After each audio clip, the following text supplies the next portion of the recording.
ketika kita kuliah atau apa, puasanya itu lebih kuat daripada orang yang nggak kuliah atau nggak kerja. Jadi berbukalah dengan yang manis-manis. Kalau kata saya, ini bercandaan ya. Kalau kata saya jangan, manis itu juga cukup. Kita berbukanya sama yang setia, karena yang manis belum tentu setia. Nggak, itu bercanda ya. Atau jadi sahurnya yang salah, apalagi mahasiswa. Ya, kenapa mahasiswa? Mahasiswa itu kan susah ya, nggak ada yang bantu masak-masak atau apa. Dan paling gampang sahurnya apa? Mie instan.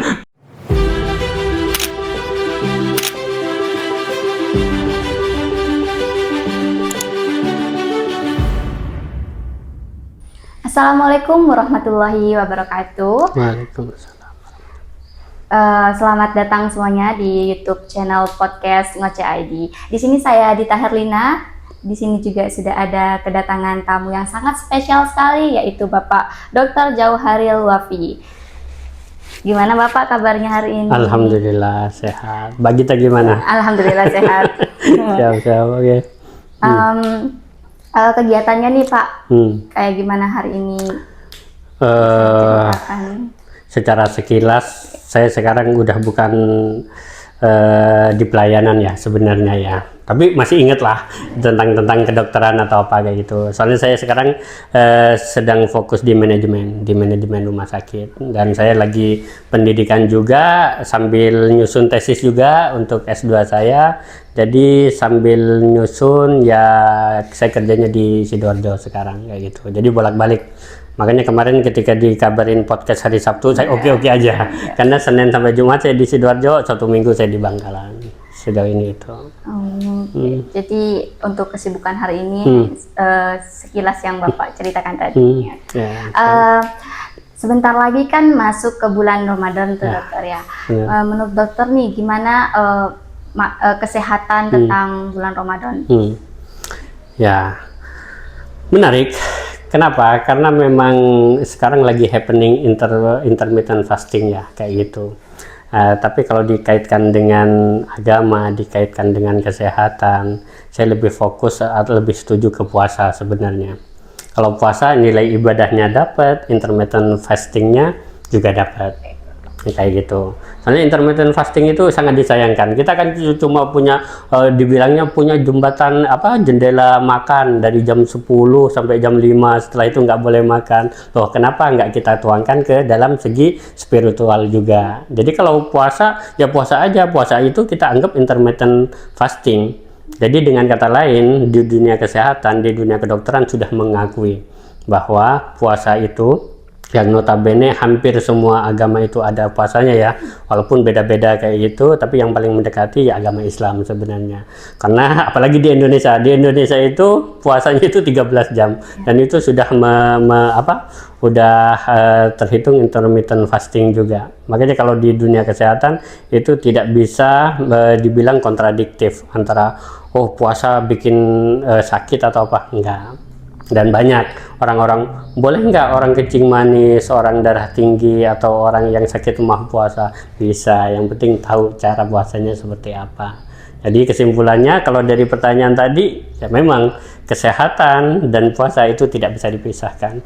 Puasa itu menyehatkan, yang orang sehat itu dengan puasa tambah sehat, seperti itu. Kalau puasa itu kan lama nih dok, waktunya lama. Menurut dokter bagi mungkin ada yang penderita penyakit lainnya itu bagaimana dok? Ya. Mungkin ada tips and trick? Ya benar, banyak pertanyaan seperti itu, termasuk sampai spesifik ke emah seperti apa, kencing manis seperti apa. Dua itu yang paling banyak kan, karena kalau kencing manis yang pertama itu kencing manis penyakit berhubungan dengan asupan makanan, yaitu asupan gula spesifiknya ya. Terus kalau orang yang udah sakit, orang sudah itu kan harus minum obat, ada yang 3 kali, ada yang 4 kali. Terus yang sakit emah kan dibilang perut nggak boleh kosong, lambung nggak boleh kosong, kalau kosong makin parah kayak gitu. Enggak, semuanya ada tip dan triknya kayak gitu. Kalau orang sakit kencing manis tinggal sesuaikan sahurnya yang benar, buka puasanya yang benar, cara minum obatnya yang benar kayak gitu. Terus perlu diperhatikan kalau kencing manis minum obat, itu kan ada obat yang menyebabkan kita justru gulanya ngedown, gulanya itu turun drastis. Nah itu yang berbahaya. Jadi titip pesan untuk orang-orang yang puasa dan punya kencing manis, itu jangan lupa benar-benar kalau udah ngerasa kelingan, udah ngerasa sindrom-sindrom atau gejala-gejala turun gulanya, itu segera batalkan puasa kayak gitu. Tapi kalau untuk yang emah tadi, justru sebaliknya, orang emah itu kebanyakan sembuh karena puasa. Tinggal caranya, kalau emah itu kalau lagi serangan kan berarti asam lambungnya itu menyerang lambungnya sendiri. Sebenarnya lambung itu punya pertahanan yang kuat. Orang yang sakit emah itu karena pertahanannya tipis atau sampai ada yang luka di lambungnya. Jadi kalau ada luka di lambungnya ya mau nggak mau harus belum bisa puasa.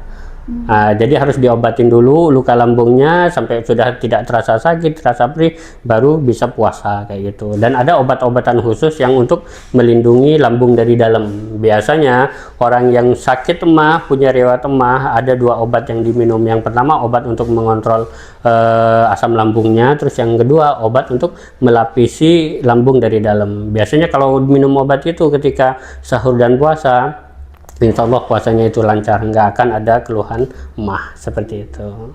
Itu penyakit yang paling banyak ya, yang ditanya ketika puasa gitu. Ya. Jadi sebenarnya bisa diatasi ya. Bisa Dok, diatasi.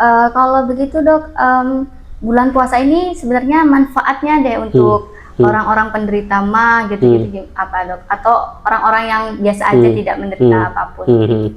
Coba gini, secara umum puasa itu dengan catatan ya. Biasa kalau di iklan-iklan kan SK berlaku, syarat dan ketentuan berlaku, atau ada NB, ada catatan-catatannya. Selama puasa itu dilakukan secara baik dan bagus, manfaat-manfaat kesehatannya itu sangat banyak.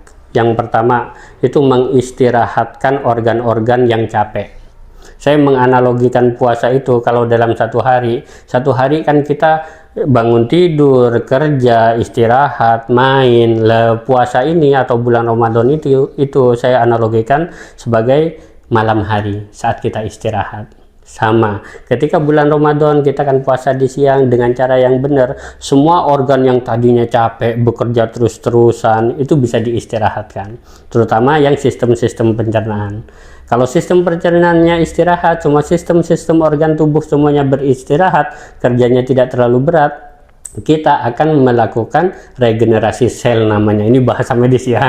Jadi kalau organ kita berfungsi dengan baik, metabolismenya bagus kayak gitu. Lah ada tubuh kita yang bisa saya jadikan contohnya itu kulit sama darah. Kulit itu punya waktu. Dia dalam beberapa bulan, beberapa minggu itu berganti kulit. Tapi nggak kelihatan kasat mata. Kulit ini ada 5 lapisan. Yang paling ujung itu lapisan tanduk. Lapisan tanduk itu yang berubah tiap hari semakin tipis berganti kulit. Itu kalau darah, 2 contohnya ya, kulit sama darah. Darah itu punya waktu loh. Ada sel darah merah namanya. Ya, sel darah merah itu punya waktu 120 hari. Selama 120 hari mau nggak mau dia mati dan harus diganti. Nah, kalau kita puasa metabolismenya bagus, produksi contoh ya ini ya, itu produksi sel darah merah dan apa-apa itu optimal, jadi bagus kayak gitu. Jadi seakan-akan setelah puasa 1 bulan kita akan terlahir sebagai orang yang baru, seperti itu. Kalau menurut dokter sendiri nih, waktu-waktu yang cocok untuk kita sahur dan berbuka puasa itu gimana Dok? Kalau itu sepakat ya, ini FKMSB kan, ini alumni pesantren pasti harus dikaitin dengan hadis lah atau kayak gitu, dengan aturan agama kayak gitu. Kita sepakat bahwa kalau untuk sahur dan buka itu kita mengikuti hadis Nabi. Kalau sahur kita mengakhiri, kalau buka itu kita menyegerakan. Tapi syarat dan ketentuannya berlaku nih kayak gitu. Jadi banyak orang yang salah. Kenapa banyak? Coba ada beberapa contoh orang, saya udah berpuasa sebulan tapi kok berat badan saya makin nambah kayak gitu. Terus saya udah berpuasa 1 bulan katanya bisa menyembuhkan emah, tapi kok emahnya semakin parah kayak gitu. Berarti itu bisa diasumsikan, bisa disimpulkan itu cara berpuasanya salah kayak gitu. Yang paling parah adalah mengentengkan sahur. Bisa entah itu nggak sahur atau sahurnya yang salah. Apalagi mahasiswa. Ya, Yap. kenapa mahasiswa? Mahasiswa itu kan susah ya, nggak ada yang bantu masak-masak atau apa, dan paling gampang sahurnya apa? Mie instan tanpa telur kadang-kadang, yang penting makan kayak gitu. Nah itu yang kebanyakan salah, karena mie itu menyerap cairan. Jadi kalau kita memakan mie, selain dia cepat diserap, dia juga cepat membuang air. Jadi kalau kita sarapannya mie yang banyak, makanan-makanan yang banyak menyerap air, itu kita akan gampang haus. Jadi jangan nunggu duhur, jam 10 udah haus. Iya, benar. Atau jam 10 kita udah ngerasa lapar kayak gitu. Nah, kalau masalah sahur seperti itu, paling bagus sahur yang bagus adalah makanan-makanan yang dicernanya agak lama. Kalau bahasa bahasa nutrisionisnya, yang banyak mengandung serat. Banyak makan sayuran, tapi susah sih, balik lagi kita bangun tidur itu nafsu makan lagi ngedrop-ngedropnya atau apa kayak itu. Tapi kalau ditanya paling bagus adalah yang banyak mengandung serat-serat, ya itu yang paling bagus. Selain bagus untuk pencernaan, dia diserapnya agak lama, jadi ngerasa kenyangnya itu lebih lama daripada kita cuma makan karbohidrat, baik itu nasi atau mie instan kayak gitu. Itu sih, itu yang untuk sahur ya. Jadi kalau untuk bukanya, ini yang paling banyak. Ini yang paling banyak mengalami orang-orang salah kaprah. Terkait iklan juga sih. Berbukalah dengan yang manis-manis. Kalau kata saya, ini bercandaan ya. Kalau kata saya jangan. Manis itu juga cukup. Kita berbukanya sama yang setia. Karena yang manis belum tentu setia. Gak, itu bercanda ya. Jadi kalau berbuka itu banyaknya, dianggapnya segera berbuka itu kita langsung makan besar. Jadi kita menyegerakan buka puasa. Anggapan orang-orang, ya udah kita langsung makan banyak, manis-manis dimakan, gorengan dimakan, minum yang manis-manis, dimakan semua sampai kenyang. Itu dianggapnya seperti itu. Ternyata itu kurang tepat. Menyegerakan buka puasa itu adalah menyegera membatalkan puasa. Kalau yang bagus, rekomendasi dari saya itu pertama kali adzan ya kita batalkan. Cukup dengan minum air putih hangat sama kurma 3 atau 5 biji ganjil-ganjil kan yang bagusnya kayak gitu. Jadi cukup seperti itu. Kita menyegerakan buka puasa itu maksudnya seperti itu. Kalau bahasa kerennya kita kan takjil kayak gitu. Lah takjil itu yang didahulukan. Ya, jadi kalau lanjut ke berikutnya, setelah kita batalkan, yang paling bagus itu kita minum air putih, makan kurma 3 biji, kita sholat maghrib dulu. Jadi jangan langsung makan. Setelah sholat maghrib, baru kita makan yang agak besar. Yang agak besar dengan catatan ya, porsinya harus bagus. Jangan gorengan yang dimakan, nasinya menumpuk kayak gitu. Soalnya kita masih terlilit nafsu kalau di awal-awal. Kalau kita lagi puasa, apalagi jam 4 sore, 5 sore itu, terus kita jalan-jalan kan banyak yang mau kita beli. Ketika kita udah nafsu dan dibeli semua, kita seakan-akan punya kewajiban untuk menghabiskan. Itu yang jadi setannya perut ini gitu ya. Jadi bagusnya itu. Jadi setelah sholat maghrib baru kita makan besar. Setelah makan besar kita tarawih. Setelah tarawih baru boleh ngemil. Nyemilnya pun ya jangan terlalu banyak yang manis-manis atau apa kayak gitu. Dan yang sering lupa adalah peraturan minum air yang mencukupi. Ya, orang Madura itu banyak, termasuk keluarga saya itu jarang ingat tentang minum air. Minum air yang bagus ketika sahur 1 gelas, ketika sahur 1 gelas, ketika buka awal takjil 1 gelas, nanti setelah sholat maghrib 1 gelas, setelah atau sebelum tarawih 1 gelas, sebelum tidur 1 gelas, bangun tidur 1 gelas. Jadi harus banyak-banyak minum air biar siangnya itu tidak lemas. Soalnya yang paling sering bikin lemas itu karena kalau kita kekurangan cairan, bukan karena makanan. Secara medis orang itu mampu bertahan tidak minum cuma 3 hari. Tapi kalau makan itu bisa sampai seminggu, 2 minggu, 3 minggu kita masih bisa bertahan asalkan kita minum. Tapi kalau masalah minum kita cuma bisa bertahan 3 hari tanpa minum. Setelah itu kita akan benar-benar kehausan dan apa kan. Nah itu biar tidak selama puasa kita tidak terganggu karena dehidrasi atau kekurangan. Caranya seperti itu. 1 gelas setelah ini, 1 gelas, 1 gelas, 1 gelas. Untung-untung kalau bisa 8 sampai 10 gelas per malam. Jadi mulai dari maghrib sampai subuh kita usahakan sebanyak mungkin minum air, tapi yang bertahap. Jangan langsung sekali minum 1 liter, sekali minum 1 liter kayak gitu, bertahap aja. Bagusnya seperti itu. Itu tip dan trik untuk sahur dan buka. Begitu ya teman-teman, tips and trik supaya kita itu bisa menjaga cairan kita nanti ketika di bulan puasa. Sebelumnya nih dok, kalau di hari-hari biasa itu kan biasanya sehari 3 kali makan, sedangkan kalau bulan puasa kan sehari paling 1 kali setelah buka, setelah itu sahur. Nah itu ada pengaruhnya gak dok ke badan orang-orang yang berpuasa? Sebenarnya ada paradigma yang kurang bagus sih sebenarnya, apalagi di Indonesia ya. Paradigmanya maksudnya makan harus 3 kali atau apa kayak gitu. Sebenarnya itu kurang bagus. Kita kalau mengikuti hadis Nabi, makanlah makanlah ketika kita lapar. Sebenarnya nggak ada waktunya. Kita makan itu kalau di hadis Nabinya ya, makan itu bukan kewajiban. Makanya anjuran makan yang bagus adalah makanlah ketika kita lapar. Jadi saran saya, puasa nggak puasa, kita makannya itu ketika lapar. Kalau nggak lapar jangan dipaksakan. Kebanyakan kita udah paradigmanya udah pagi harus sarapan, siang harus makan siang, malam harus makan malam. Enggak, yang bagus itu makanlah ketika lapar. Jadi kalau siang masih belum lapar, ya jangan makan, harusnya seperti itu. Tapi pengaruhnya adalah sebenarnya hampir tidak ada. Lebih bagus, maksudnya lebih bagus, kita bisa menganalogikan, mengikuti paradigma yang kurang bagus itu. Kalau kita mau mengcompare ya, sebenarnya kita 3 kali makan juga sebenarnya. Tapi beda cuma jamnya, kita nggak makan di siang hari. Di malam hari kita buka puasa 1 kali. Biasanya sebelum tidur kita nyemil atau apa, itu makan kedua. Sahur kita makan ketiga, sama sebenarnya, sama-sama 3 kali, tapi waktunya aja yang itu. Kayak sama kalau siang kita kadang-kadang sarapannya jam 7, jam 8, jam 11, jam 12 udah makan siang, nanti jam 5 makan malam, sama kalau jumlahnya.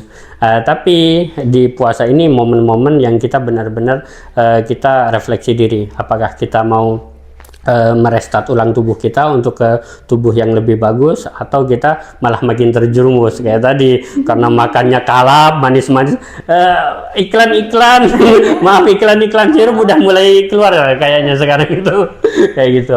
Itu yang kurang bagus. Jadi harapan saya sih teman-teman ya, terutama yang udah punya gejala sakit apa-apa, siapa tahu puasa ini menjadi momen kita untuk membenahi tubuh kita kayak gitu. Jadi sebenarnya tidak ada masalah ya dok, tidak ada baik di segi medis tentang Ramadan ini. Itu kan kalau segi makan ya dok, dari segi asupan kita. Kalau dari segi hormon, tiba-tiba bad mood atau bagaimana, itu ada nggak dok? Sebenarnya ya, kalau bad mood itu sesuatu yang memang ada hormon-hormon yang dikeluarkan kalau kita bad mood, kalau kita senang, kalau kita marah. Sebenarnya kan ada hormon-hormon yang dikeluarkan ya.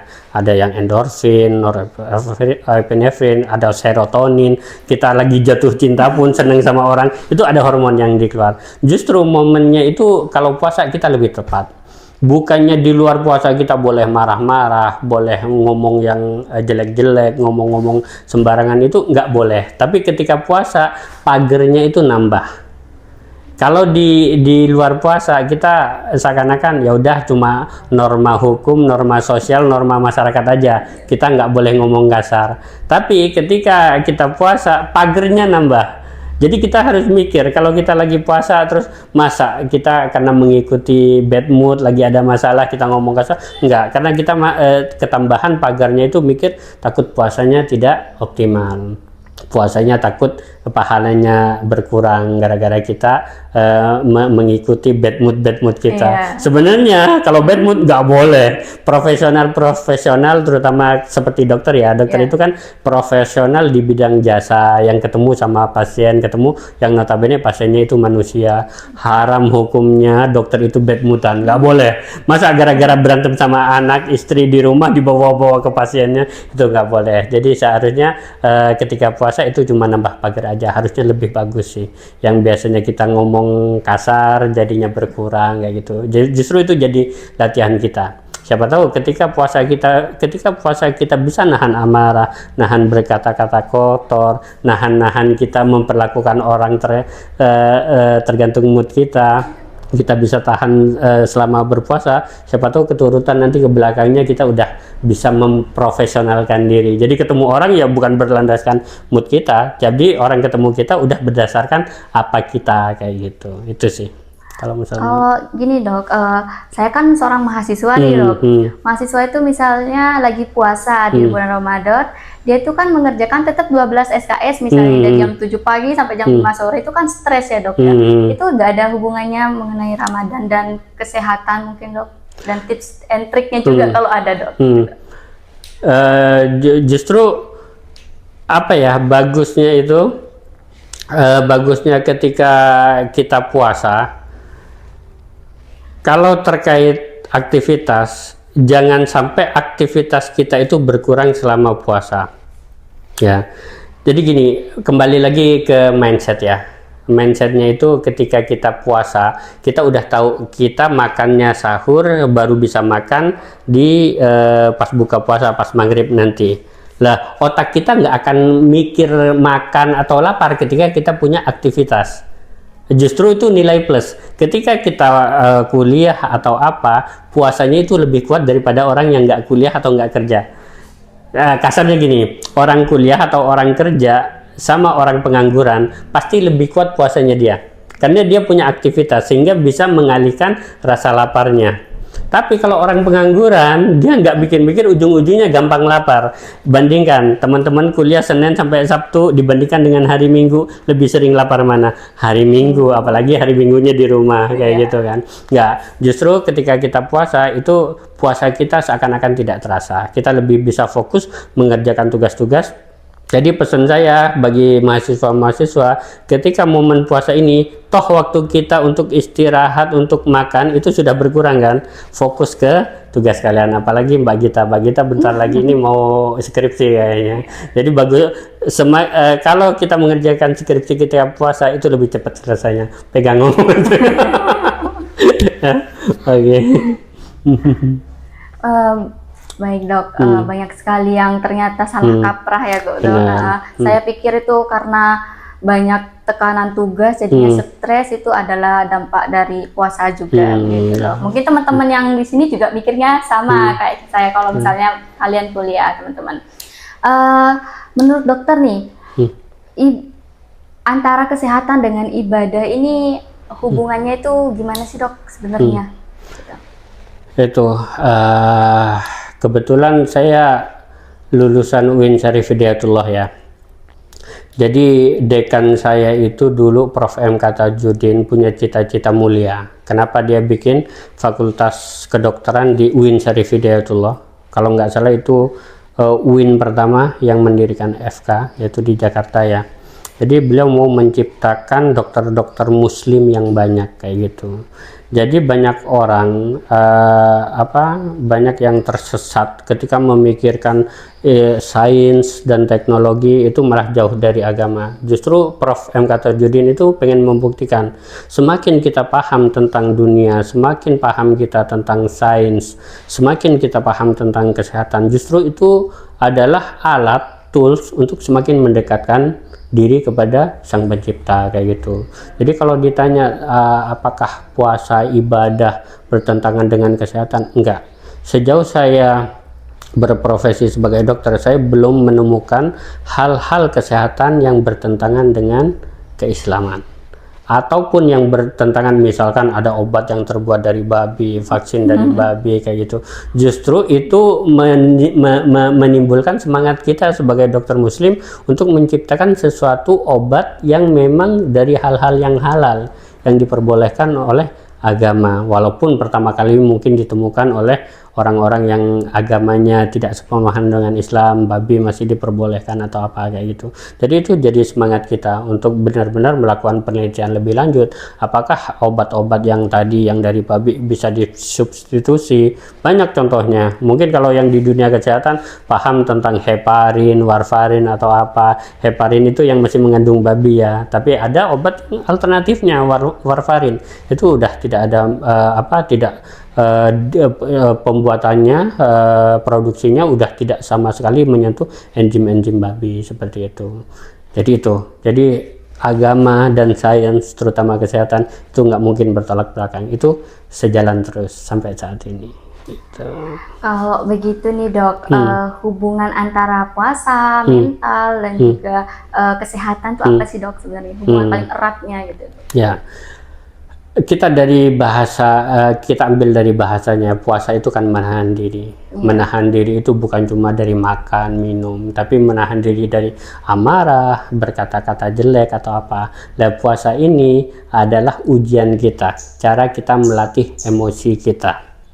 Kalau dulu kata-kata tadi yang saya ulang ya, kalau dulu kan kita nggak ngomong kasar gara-gara ya udah karena nggak patut didengar orang. Tapi kalau sekarang kan ada benteng dari tubuh kita melakukan tidak melakukan hal-hal yang kayak tadi, kayak ngomong kotor atau apa kayak itu.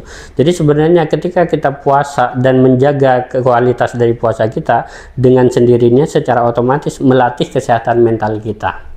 Orang yang menjalani puasanya dengan bagus, melewati bukan cuma menahan lapar dan minum, tapi menahan amarah juga, menahan berbicara kotor, otomatis itu adalah terapi untuk menyehatkan mental. Jadi kalau orang stres, puasa orang stres di luar Ramadan ya, kan sebentar momennya ini Ramadan ya. Di luar Ramadan itu kalau orang marah, obat marah itu dua. Kalau yang pertama itu ketika marah itu diam terus ambil wudhu, sholat. Itu yang benar-benar. Kalau yang untuk biar tidak marah, kita banyak-banyak puasa. Ketika kita banyak puasa, otomatis kita akan menahan hal-hal yang marah tadi, karena kita sayang dengan pahala puasa kita. Kalau kita puasa mungkin puasanya sah, tapi kan kualitasnya jadi kurang bagus, kan kita nggak mau mendapat hal-hal yang setengah. Kita maunya yang kafah. Kalau pahalanya satu ya satu, jangan dikurangi jadi setengah atau seperempat kayak gitu. Jadi secara tidak langsung kita latihan untuk menyehatkan kesehatan mental kita gitu. Oke, terakhir nih dok, mungkin di sini teman-teman ada yang pengen tips and trick gitu dok untuk puasa dengan baik nantinya, terus untuk mindset mereka tentang puasa dan kesehatan tuh gimana dok dari dokter? Jadi kalau tip dan trik sambil saya contek ya, soalnya saya udah punya bahan untuk tip tetap sehat selama puasa. Jadi ada 6 poin. Yang pertama itu peran sahur itu sangat penting. Sahur itu jangan sampai ditinggalkan, tapi kualitasnya juga dijaga. Jangan terlalu banyak makan yang manis-manis, yang karbohidrat, yang mie-mian yang menyerap itu. Disarankan banyak-banyak yang mengandung protein dan serat. Itu pertama dari sahur ya. Terus yang kedua itu hindari makanan yang berminyak-minyak dan santan. Itu kurang bagus, tapi di mata enak, di lidah enak, tapi itu kurang bagus untuk perjalanan puasa kita. Itu yang kedua. Terus yang ketiga itu atur pola tidur. Tadi selama kita podcast kayaknya belum disinggung masalah tidur ya, masalah istirahat. Istirahat itu harus cukup. Yang bagus itu minimal 2-3 jam. Ya, jadi yang bagus itu 4 jam atau lebih. Bagusnya setelah kita taraweh, kita tidur, bangun untuk tahajud, sahur, itu nyambung. Itu yang ketiga. Terus yang keempat, makan malam. Makan malam itu jangan terlalu banyak yang berat ya. Itu pesan saya. Terus yang kelima, itu saat berbuka makanlah secukupnya. Kayak tadi, saran saya yang tadi yang sebelumnya ya, makan sedikit terus habis ini. Terus yang terakhir, jangan lupa aktivitas. Kalau tadi disinggung, bolehkah ketika kita kuliah kita bermalas-malasan? Enggak, justru itu jadi kunci kita semakin semangat. Nah, kalau di sini ke aktivitas fisik karena kesehatan ya. Jadi aktivitas fisik boleh nggak kita olahraga ketika berpuasa di siang hari? Boleh. Tapi pilihan waktunya yang harus bagus. Jangan olahraganya di pagi atau siang hari, olahraganya di sore hari menjelang buka puasa. Itu tips dan trik dari kita untuk puasa. Terima kasih dokter. Jadi teman-teman, dari tadi awal podcast ini kan membahas tentang Ramadan yang sebentar lagi kita akan laksanakan. Nah, tips-tips dari dokter ini bisa kalian lakukan karena itu sangat berpengaruh nanti ketika kita berpuasa. Mungkin hanya sekian podcast dari kami. Terima kasih sebelumnya kepada dokter telah meluangkan waktunya dan juga ilmunya. Siap. Saya akhiri. Assalamualaikum warahmatullahi wabarakatuh. Waalaikumsalam warahmatullahi wabarakatuh.